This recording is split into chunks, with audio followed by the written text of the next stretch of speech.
You know we're talking True First today, but we're talking about them because of Spider-Man Far From Home. Excited. All right, let's jump into it.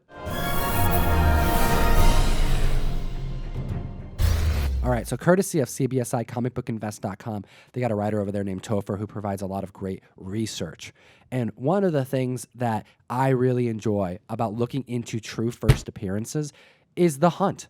The hunt takes you in multiple different routes because you don't expect to find what you end up finding because there's always almost an earlier comic book. I was going to say, like, when you start, you find something and it makes you go down more and down more and down more, and you just, like, go into this crazy rabbit hole of, like, well, I got to find this comic now and this comic, and then it's fun.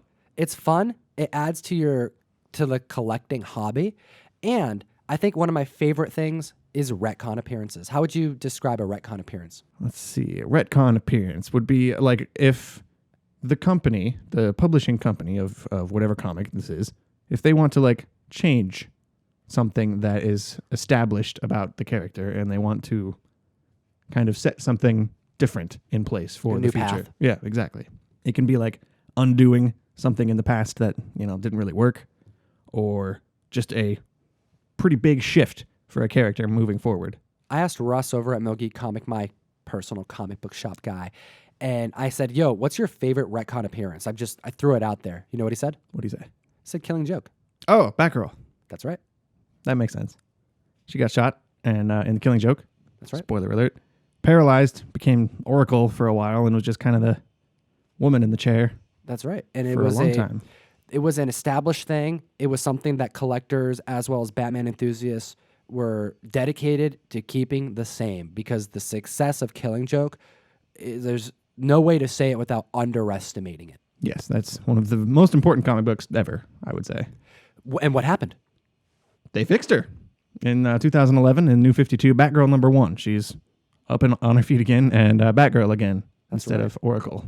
They wanted to change things. I mean, aside from making Aquaman cool, shout out to Jeff Johns, aside from having Snyder and Capullo start taking on Batman and writing some of the best Batman stories ever, yeah, they made some major changes, and this was a character change. It retconned and forever changed the character. But we have more retcon appearances because it's not always this simple, and it's not always this convenient. No, and it does call to mind, Russ told you Batgirl, I would have told you Spider-Man One More Day. Why is that? Is an example of a bad retcon, that a lot of people would say. Now, this was just after Civil War. Am I wrong? Like, It was in, like, issue 2 or something of Civil War. It was during Civil War where Tony Stark asked Peter Parker to reveal his identity to kind of boost support for the Registration Act, and he did it, and soon after, Aunt May took a bullet because someone was trying to kill Peter Parker, and Aunt May was in the room, and she got shot. And One More Day kind of basically is just a vehicle for Spider-Man to lose his marriage, for Aunt May to regain her health, and for the world to forget who Peter Parker is, all via some kind of creepy trade with Mephisto that is really out of nowhere and feels very forced. And this was only done in a short 4 issues.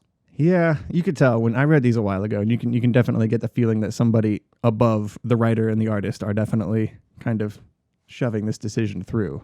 We got ASM issue number 544 kicking this off. Yep, and it goes into Friendly Neighborhood Spider-Man issue 24 is the second part of this storyline. It then continues with Sensational Spider-Man issue number 41, which is a fun little break from this 4-issue series.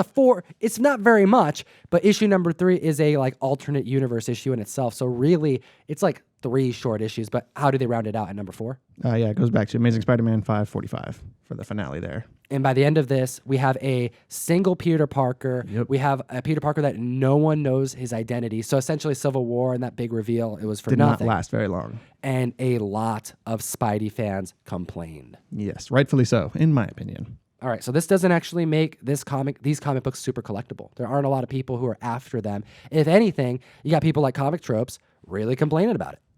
Shout out. We got Avengers issue number 8. Kirby. Their first appearance of? Kang the Conqueror. That's right.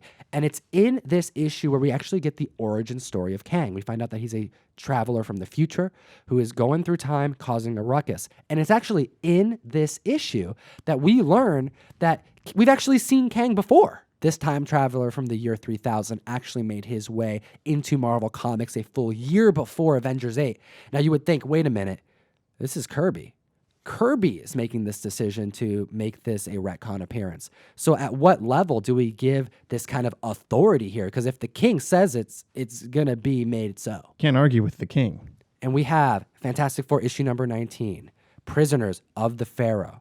We have Fantastic Four a year prior to Avengers number 8 going back in time to try to find a cure for blindness for a particular character. And when they go back, they find that there is a time traveler there taking the place as Ramatut. And we find out in Avengers issue number 8 that Ramatut is actually Kang from the future. Whoa. I love that. Isn't it awesome? Some people don't like retcons and stuff like that, but I'm always down to find out like the universe is more connected than you actually realized at first. Absolutely. And it makes me, as a collector, if I'm going for that Avengers 8, I'm also eyeing that Fantastic Four 19. And what's cool is that this isn't just a side note that he mentions. There are pictures in Avengers 8 of Ramatut. Sidebar. You know when he shows up in the MCU, they're going to definitely go back like they did in Avengers Endgame and flash back to like a previous movie that we saw. And we're going to find out Kang was somewhere in the background the whole time. Absolutely. During something that we've already seen. It's going to be exciting. I'm really looking forward to that. But we do have another character. One that is a fan favorite. Now that Spider-Man Far From Home is hitting the theaters, we have a new villain in the MCU. We got Mysterio. We got Jake Gyllenhaal. And there's one thing that I've heard a lot about this movie. We're just not going to be any spoilers, but one thing I have heard is that Jake Gyllenhaal killed it. Well, of course he did. I haven't seen it yet, but that was, in my mind, that was never in doubt. Nightcrawler, all the way. All right, so Mysterio. We know this first appearance to be ASM 13. You get this book graded. You're going to see that this says first appearance of Mysterio. If you're looking for a high-grade copy, you're going to be paying for a very expensive book. This is a book that's been wanted by collectors forever, well before it was even speculated on, because Mysterio is a fan favorite. He's one of Spidey's top villains, I would say. ASM 13 is his first appearance in comic books, but this was retconned. We were just talking about Kang, and you know, when you think about retcons, it's easy to kind of think about like time travel or some kind of weird Mephisto supernatural stuff, but this is more of a kind of down-to-earth retconning of Mysterio's actual first appearance. Huge thank you to Eris over at Variant Comics and his History of Mysterio video, sending me on this hunt, putting me on the spot. I appreciate it. It actually sounds like something my buddy Comic Tom will have to figure out. If you haven't checked out his channel, be sure to do so. He mentioned that in Spectacular Spider-Man, there is a retcon of Mysterio, and I had to dig in because we got 3 comic books to talk about. We got to talk about Spectacular Spider-Man issue number 50, because Peter Parker goes on a double date with Aunt May, and at the end of the issue, he gets abducted by aliens. What? Comic books. Comic books. But here's the thing. In these pictures, you're going to notice that these aliens are not aliens because they are clearly people wearing masks because you can see their hands. This is curious. But we find out at the end of this issue that this kidnapping was done by none other than the villain Mysterio. All right, but in issue number 51, the plot thickens. We find out that these aliens have been seen in Marvel Comics before. We have seen these aliens way back in ASM issue number 2. Oh, we are going way That's back. what I was saying earlier. You just find out, and you just got to keep going back and back and back in time till you find the real beginning of everything. People look at ASM issue number 2 as the first full appearance of Vulture, and for good reason. This is a freaking awesome book. Every Spider-Man collector wants this book. It sells for an inflated amount 100% of the time, movie or not. But this is a 2-part story. A lot of these issues had a main story and a backup story. The backup story is the first appearance of the Tinkerer. The Tinkerer in this story hires a group of aliens, and it is alluded, I mean, this is Ditko time, you know? So Yeah. they weren't sure what they were doing yet. Nope. But in this issue, you have the Tinkerer hiring aliens to infiltrate the government. Spider-Man has to come in, break it up, and save the day. We find out in Spectacular Spider-Man issue number 51 that these groups of aliens are the same group of people, and that one of those aliens was actually Mysterio. I love comic books. Quentin Beck. He appeared in ASM issue number 2 because of a retcon appearance. Now, is this technically a true first? Yes. But is that book going to sell for an inflated amount because of that? Technically not. Probably not going to say on the CGC label first appearance of, Quentin Beck. Absolutely. It's not going to be on the label. But I do guarantee that if you are a Mysterio fan, Spectacular Spider-Man issue number 50 and 51 are definitely key Mysterio moments in Spider-Man. And if you're a Mysterio fan, you're going to want these issues, and they are attainable, and you can find them in dollar bins. Your story actually reminded me of the recent relaunch of Amazing Spider-Man with Nick Spencer and Ryan Ottley. Dude! There was like yes! an alien invasion. And Same thing!